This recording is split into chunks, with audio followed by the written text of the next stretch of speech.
ബെന്യാമിൻ്റെ Aadujeevitham novel bless സിനിമയാക്കിയപ്പോൾ ഉയർന്നുവന്ന ചില വിവാദങ്ങളാണ് ഇപ്പോൾ കേരളം ഭരിക്കുന്നത്. നോവലിറങ്ങി പതിറ്റാണ്ടുകൾ കഴിഞ്ഞെങ്കിലും അന്നൊന്നും കണ്ടുപിടിക്കാത്ത പല കാര്യങ്ങളും ഇപ്പോൾ കണ്ടുപിടിച്ചതായി അവകാശപ്പെട്ട് ചിലർ രംഗത്തെത്തിയിട്ടുണ്ട്.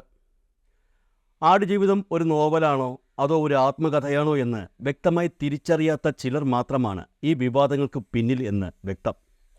നജീബ് എന്ന ഷുക്കൂർ അനുഭവിച്ച കാര്യങ്ങൾ ബെന്യാമിൻ നേരെ പുസ്തകത്തിലേക്ക് പകർത്തിയെന്നും എന്നാൽ അതിൽ ഷുക്കൂർ ബെന്യാമിനോട് പറയാത്ത ചില കാര്യങ്ങൾ ഉൾപ്പെടുത്തിയെന്നുമാണ് ഇവർ പറയുന്നത്. ഇക്കാര്യത്തിൽ ബെന്യാമിൻ തന്നെ വിശദീകരണവുമായി രംഗത്തെത്തിയിരുന്നു. ഷുക്കൂറിൻ്റെ ജീവിതത്തിൽ 30% മാത്രമാണ് നോവലിലെ കഥാതന്തുവിന് കാരണമായതെന്നും ബാക്കി 70% തൻ്റെ ഭാവനയാണെന്നുമാണ് അദ്ദേഹം വ്യക്തമാക്കിയത്. ഇതൊരു നോവലാണെന്നും അല്ലാതെ ആത്മകഥ അല്ലെന്നും അദ്ദേഹം എടുത്തു പറയുകയും ചെയ്തു. എന്നാൽ പലരും വിചാരിക്കുന്നത് ഷുക്കൂർ എന്ന് പറയുന്ന വ്യക്തിയുടെ ജീവിതത്തിൽ നടന്ന സംഭവങ്ങൾ മാത്രമാണ് ഈ നോവലിൽ പ്രതിപാദിച്ചിരിക്കുന്നത് എന്നാണ്. ആടുജീവിതം സിനിമ പുറത്തിറങ്ങിയതിന് പിന്നാലെ അതിലെ മറ്റൊരു കഥാപാത്രമായ ഹക്കീമിനെക്കുറിച്ച് നിരവധി ചോദ്യങ്ങൾ ഉയർന്നിരുന്നു. ഇതിലെല്ലാം ചേർത്താണ് ഇത് ഒരു നോവലാണ് എന്ന് ബെന്യാമിൻ മറുപടി പറഞ്ഞത്. ഹക്കീം എന്ന കഥാപാത്രം തൻ്റെ ഭാവനയാണെന്ന സൂചനകളാണ് അദ്ദേഹം ഇവിടെ പങ്കുവച്ചത്. മനസ്സിലുള്ള കാര്യം നോവലാക്കുമ്പോൾ അത് വായിക്കുന്ന വായനക്കാർ അതിൽ പറയുന്ന കാര്യം യാഥാർത്ഥ്യമാണെന്ന് ചിന്തിക്കുന്നിടത്താണ് ഒരു എഴുത്തുകാരൻ്റെ വിജയം. അങ്ങനെ നോക്കുകയാണെങ്കിൽ ബെന്യാമിൻ ഇക്കാര്യത്തിൽ വിജയിച്ചിട്ടുണ്ട്.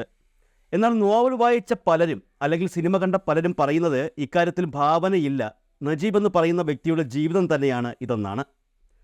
എത്രയൊക്കെ ബെന്യാമിൻ ഇക്കാര്യത്തിൽ വിശദീകരണം പറഞ്ഞെങ്കിലും അതൊന്നും ആർക്കും അങ്ങോട്ട് ഉൾക്കൊള്ളാൻ ആകുന്നില്ല, അല്ലെങ്കിൽ മനഃപൂർവ്വം ഉൾക്കൊള്ളുന്നില്ല. ആടുജീവിതം എന്ന നോവൽ എഴുതിയതിനു ശേഷം അദ്ദേഹം മറ്റൊരു നോവൽ പുറത്തിറക്കിയിരുന്നു. അതാണ് മഞ്ഞവെയിൽ മരണങ്ങൾ. പ്രവാസ ജീവിതത്തിൻ്റെ ചൂടും ചൂരും പറഞ്ഞ ആടുജീവിതത്തിനൊപ്പം ജനപ്രിയമല്ലെങ്കിലും മലയാള സാഹിത്യ രംഗത്ത് ഇന്നും കൃത്യമായ ഇടം അടയാളപ്പെടുത്തി നിൽക്കുന്ന ഒരു നോവൽ തന്നെയാണ് മഞ്ഞവെയിൽ മരണങ്ങൾ. ഈ നോവലിൽ പ്രധാനമായും കഥ നടക്കുന്നത് ഡീഗോ ഗാർഷ്യ എന്ന ദ്വീപിലും കേരളത്തിലെ ഉദയംപേരൂരുമാണ്. നോവൽ വായിക്കുന്നവർ തീർച്ചയായും നോവലിൽ പറയുന്ന അന്ത്രപ്പേർ എന്ന കുടുംബം ഡീഗോ ഗാർഷ്യയിൽ ഇപ്പോഴുമുണ്ടെന്നും നോവലിൽ പറയുന്ന കാര്യങ്ങളെല്ലാം യഥാർത്ഥത്തിൽ സംഭവിച്ചതാണെന്നുമൊക്കെ കരുതും. അതുപോലെ തന്നെ ഉദയംപേരൂരിൽ വല്യേടത്ത് വീട് എന്നൊരു വീടുണ്ടെന്നും അവിടെ മറിയം സേവ എന്ന ചടങ്ങുണ്ടെന്നും അതിനെക്കുറിച്ച് അറിയണമെന്നും ആഗ്രഹിക്കും. എന്നാൽ ഇതൊന്നും നടക്കുന്ന കാര്യങ്ങളല്ല. കാരണം ഡീഗോ ഗാർഷ്യ എന്ന് പറയുന്നത് ഇന്ന് അമേരിക്കയുടെ ഒരു സൈനിക കേന്ദ്രമാണ്. ബ്രിട്ടൻ അമേരിക്കയ്ക്ക് പാട്ടത്തിന് കൊടുത്ത ദ്വീപ്. ഈ ദ്വീപിനെ തൻ്റെ നോവലിലെ കഥ നടക്കുന്ന ഇടമായി ബെന്യാമിൻ അവതരിപ്പിക്കുകയായിരുന്നു. അതുപോലെ തന്നെ മറിയം സേവ എന്ന ചടങ്ങിനെക്കുറിച്ചും നോവൽ പറയുന്നുണ്ട്. ആദൻ ജോൺ സിനിമയിൽ കറുത്തച്ഛനെ ഊട്ടുന്ന ചടങ്ങിനെക്കുറിച്ച് ചൂണ്ടിക്കാട്ടുന്നുണ്ട്. അതുപോലെ തന്നെ ടി ഡി രാമകൃഷ്ണൻ രചിച്ച ഫ്രാൻസിസ് ഇട്ടിക്കോര എന്ന നോവലിൽ കോരയ്ക്ക് കൊടുപ്പ് എന്ന ചടങ്ങിനെക്കുറിച്ചും വ്യക്തമാക്കുന്നുണ്ട്. ഇത്തരത്തിൽ ബെന്യാമിൻ്റെ ഭാവനയിൽ ഉടലെടുത്ത ഒരു സംഗതിയായിരുന്നു മറിയം സേവ എന്ന ചടങ്ങും. ഒരു നോവൽ എഴുതുമ്പോൾ അത് ബേസ് ചെയ്യുന്നത് അല്ലെങ്കിൽ അടിസ്ഥാനമാക്കുന്നത് ഏതെങ്കിലും നടന്ന സംഭവങ്ങളായിരിക്കാം. എന്നാൽ അനുബന്ധമായി കൂട്ടിച്ചേർക്കുന്ന കാര്യങ്ങൾ കഥാകൃത്തിൻ്റെ ഭാവനാ സ്വാതന്ത്ര്യമാണ്. കാരണം അതൊരു നോവലാണ് എന്നുള്ളത് തന്നെ. അതേസമയം ആത്മകഥയോ ജീവചരിത്രമോ ആണെങ്കിൽ അത്തരം ഭാവനകൾ അവിടെ കൂട്ടിച്ചേർക്കാൻ ഒരിക്കലും കഴിയില്ല. ഒരു യഥാർത്ഥ കഥയായ മൊയ്തീൻ കാഞ്ചനമാല പ്രണയം എന്ന് സ്വന്തം മൊയ്തീൻ എന്ന പേരിൽ സിനിമയായപ്പോൾ അതിലും ഭാവനകൾ ഇടം പിടിച്ചിട്ടുണ്ട്. മൊയ്തീൻ്റെ ജീവിതത്തിലുണ്ടായ ഏക സ്ത്രീ ആയിരുന്നില്ല കാഞ്ചനമാല. ഉപ്പയുടെ നിർബന്ധത്തിന് വഴങ്ങി മൊയ്തീൻ ഒരു മുസ്ലിം യുവതിയെ നിക്കാഹ് കഴിച്ചു. പിന്നീട് അവരെ മൊഴി ചൊല്ലുകയും ചെയ്തു. ഈ പ്രശ്നത്തിൻ്റെ പേരിലാണ് മൊയ്തീനെ ഉപ്പ വീട്ടിൽ നിന്നും ഇറക്കിവിടുന്നത്. ഇക്കാര്യം സിനിമയിൽ കാണിക്കുന്നില്ല, പകരം മറ്റെന്തൊക്കെയോ ആണ് കാണിക്കുന്നത്. എന്നാൽ അന്നൊന്നും ഇക്കാര്യങ്ങൾ ചർച്ചയായതുമില്ല.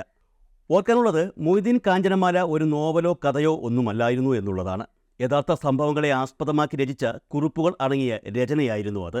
അത്തരത്തിലുള്ള രചനകളെ സിനിമകളാക്കുമ്പോൾ ഭാവനയ്ക്ക് അവിടെ പ്രസക്തി ഉണ്ടാകില്ല. എന്നാൽ ആടുജീവിതം ഒരു നോവൽ മാത്രമാണ്.